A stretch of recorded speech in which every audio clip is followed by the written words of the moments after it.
Friends, आज आपण generic medicine आणि ब्रँडेड मेडिसिन कशा ओळखायच्या, यामध्ये काय फरक आहे हे पाहणार आहे. तर व्हिडिओ स्टार्ट करूया.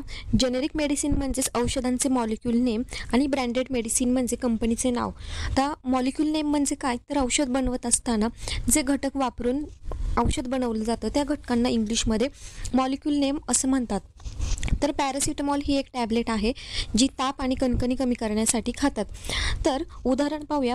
पॅरासिटामॉल औषधाच्या पाकिटावर फक्त पॅरासिटामॉल असे नाव असेल किंवा दुसऱ्या कोणत्याही औषधाच्या पाकिटावर फक्त त्या औषधाचेच नाव असेल तर ते ओळखून घ्यायचे की ही जेनेरिक मेडिसिन आहे. आणि पॅरासिटामॉल टॅबलेटच्या नावाच्या खाली किंवा दुसऱ्या कोणत्याही औषधाच्या पाकिटाच्या नावाखाली एखाद्या कंपनीचं नाव असेल तर ओळखायचं की ही ब्रँडेड मेडिसिन आहे. तर ही ब्रँडेडच का आहे आणि जेनेरिक का नाही हे आपण पुढे पाहूया. आता कोणतंही औषध असू द्या, जेव्हा त्याचा शोध लागला जातो त्यावर रिसर्च डेव्हलपमेंट केली जाते तेव्हा कंपनी त्यावर पेटंट लावते, म्हणजेच रजिस्ट्रेशन करून घेते की हे औषध फक्त आम्हीच बनवणार. आणि त्यासाठी ती कंपनी 10 वर्षाचा किंवा 20 वर्षाचा करार करून घेते.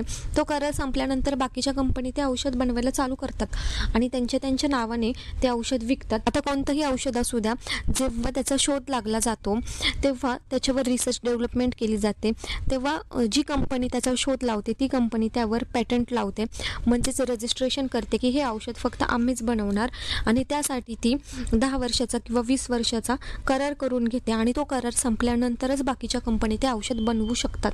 मग तो करार संपल्याच्या नंतर बाकीच्या कंपनी त्यांच्या नावाने त्यांच्या कंपनीच्या नावाने ते औषध बनवायला चालू करतात, औषध बनवतात, विकतात. पण आपल्याला प्रश्न पडलेला असतो की ब्रँडेड मेडिसिन महाग का असतात.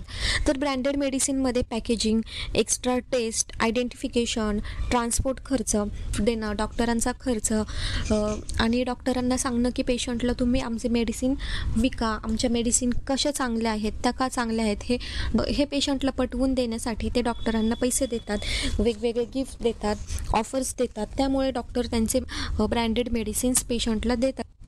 आता ब्रँडेड मेडिसिन ओळखण्याची अजून एक ट्रिक आहे की कोणत्याही मेडिसिन किंवा कॉस्मेटिकच्या प्रोडक्टच्या नावाच्या वरती R असा सिम्बॉल असतो आणि या सिम्बॉलवरून आपण ओळखून घ्यायचं की ही रजिस्ट्रेशन केलेलं प्रोडक्ट. हा सगळा खर्च जेनेरिक मेडिसिनमध्ये वाचवला जातो, त्यामुळे ती कमी रेटमध्ये मेडिकलमध्ये मिळते.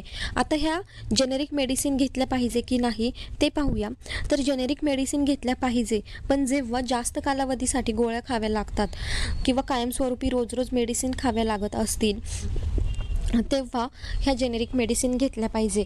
उदाहरणार्थ की शुगर, BP, थायरॉईड हे जे कायमस्वरूपीचे जे आजार ज्या पेशंटला असतात त्यांनी जेनेरिक मेडिसिन नक्की खाव्यात, कारण जेनेरिक मेडिसिन आणि ब्रँडेड मेडिसिन ह्या दोन्ही सेमच असतात. त्यांचा आपल्या शरीरावर होणारा परिणाम हा सारखाच असतो, फक्त फरक पॅकेजिंगचा असतो.